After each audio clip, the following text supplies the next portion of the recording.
After 3 with Sheena Speaks. She drops 3 and you make moves, you don't have nothing to prove. Let it kick and if it hits, let it sit. If it clicks, let it hit, let it sit. Microphone check 1 2. What you gonna do after 3? It's your girl Sheena Speaks, your friend, your coach, your wing girl. Welcome to the After 3 podcast, where we drop 3 and you make moves. We are still in the People Code series, and in this series we are learning how to be more effective with people who are different from us, because a lot of times we think we're dealing with difficult people, and sometimes people are difficult, but sometimes it's just a matter of difference. You know, you move fast, they move slow. You process out loud, they process internally. You lead with feelings, they lead with facts. You jump in and they hang back. It's just a matter of differences, but sometimes it is the source of misunderstanding, it is the source of conflict, and it's the source of miscommunication and all types of assumptions. So I truly believe the more we get to learn more about each other, and the more that we have to navigate each other, and the more we have to just be out here in the world and be able to influence people or get their buy-in, or just be able to work with them or live with them, this type of information can be helpful. But I do have a disclaimer. Don't you ever, never use this information to stereotype people or label people, because this is just a piece of who they are. We have so many things that make us who we are: our background, education, upbringing, lessons learned, just life, all types of things that make us who we are. And you can have somebody that has one of these styles, but you may not see it because they learn how to flex. They learn how to, oh, you want me to be this today? I could be that today to get that, or whatever you want. You can make sure that you could speak another person's language so that you can be heard and that you can also hear. So I'm really focusing on the 4 primary styles that are basic. You know, the first week I talked about the supportive style, then we talked about the enthusiastic style, then we talked about the analytical style, and then I took a little break, and now I'm back with the direct style. And I really want people to be able to not only know what those misconceptions are of each style, but what are the ways that we can honor with the style. Normally we say stuff where this is how you deal with that style. No, I don't want nobody dealing with me. So this is how you can honor me, because my personality is a gift to the world, whether it irritates you or not. So we're going to talk about the direct style. And the direct style is what I've just said. They are direct. These are people who are they're fast moving, they're decisive, they're competitive, they're bottom line focused. They're also very outcome driven or results driven. I don't think they really care about process. They want to, like, what is the end result? These are people who are not afraid of conflict. They will deal with conflict head on and move on. And that's one of the things that we could really appreciate about this style. And because this style is fast moving and fast thinking, and they can also be competitive, I might have said that already, they can be impatient as well, and that comes across in their behavior. So this is the style that is like straight no chaser, and they get in trouble a lot because they are gifted at taking charge and taking the lead and standing up, but sometimes, just like the other styles, they can be misunderstood. They get in trouble a lot for their delivery. We're going to talk about that in a second. So what I love about the direct style is actually my secondary style, and on another podcast I'll share more with you about how that shows up. But as I talk about this personality style, I think about all the people in my life. The people that I am the closest to tend to have this style. So I'm like, yo, what's up with that? Why am I surrounded with all these direct people? But anyway, let's talk about the misconceptions of the direct style. The first misconception is that they are too harsh too intimidating or too combative. And this is the part, every time I hear the word too, I ask you, for who? You? For who? You? Because they don't warm things up. They get to the point, they come straight up with it. And they may not prioritize your feelings, so that may feel harsh to you. They don't soften anything. They don't cushion the language. They don't beat around the bush.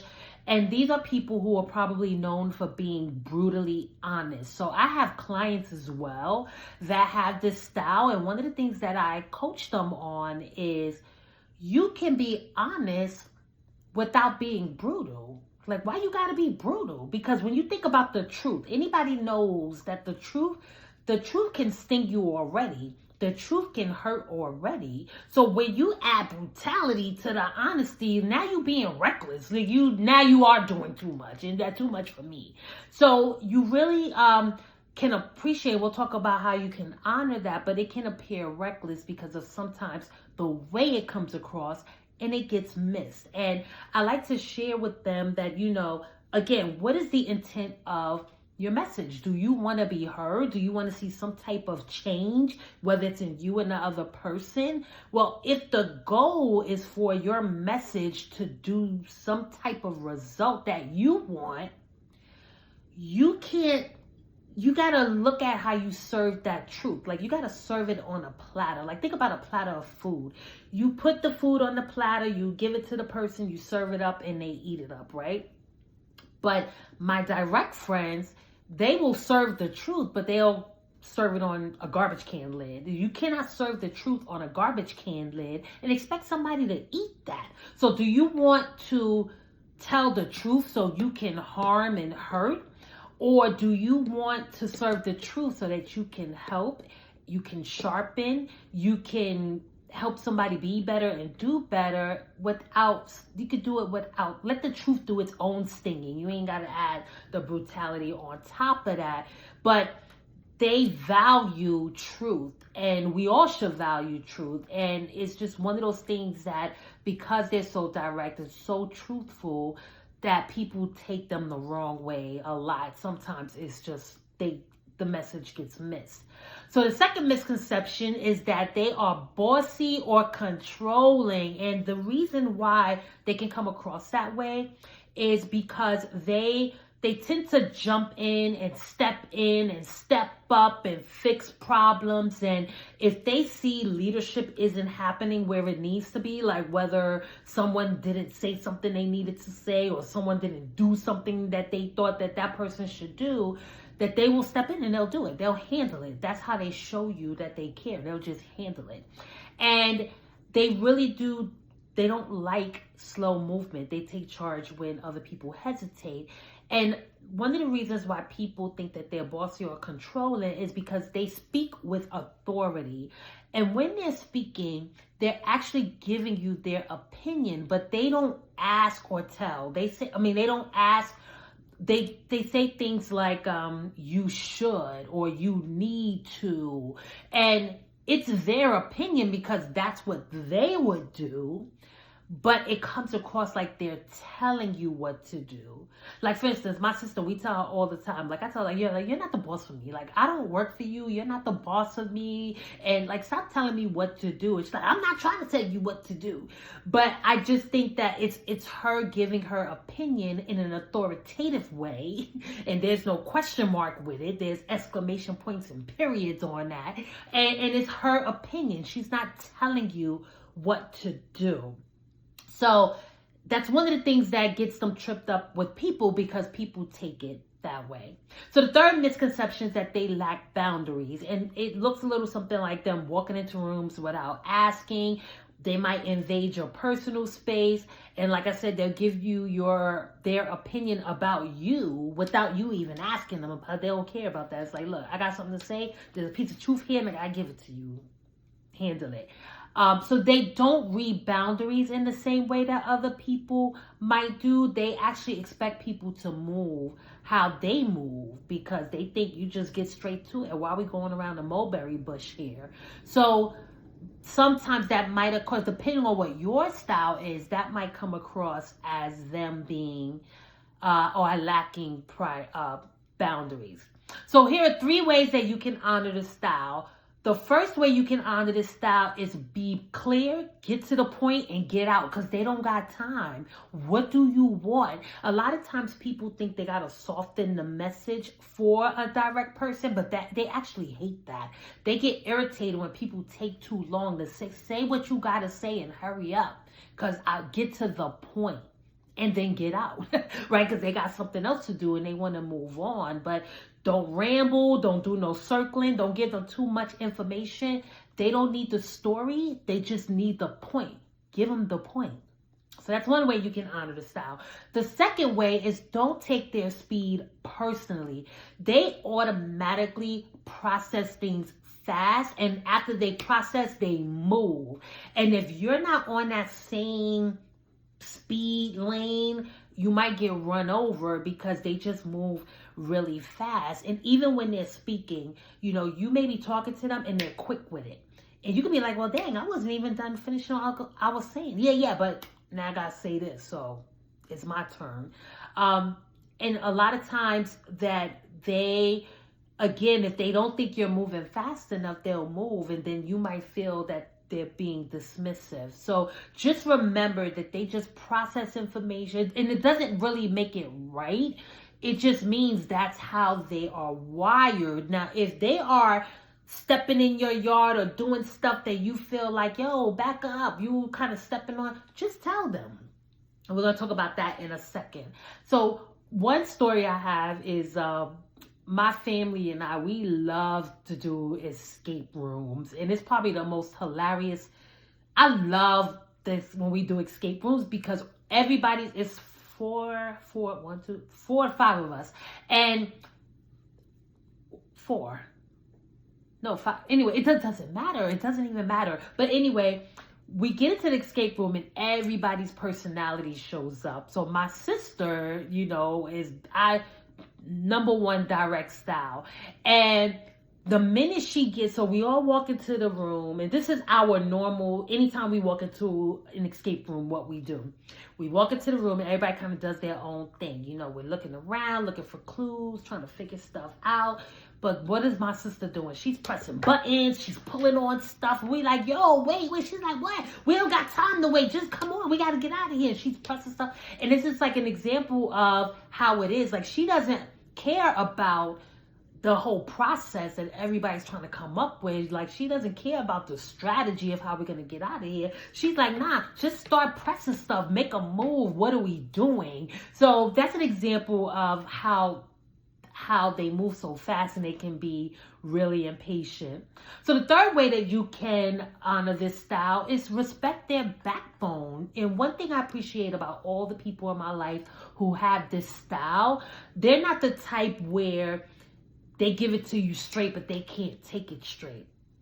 They actually prefer people to be straight with them as well. So the biggest advice I could give to anybody that's honoring someone who has the direct style is you have to be assertive with them. You have to be able to speak up. You have to be able to push back. Don't care about what their reaction is going to be because they have a strong presence. Even if they're not an extrovert, even if they're introverted, you can feel their presence. So they're very intense and they're very outward. The ones who are outward, they take up a lot of space.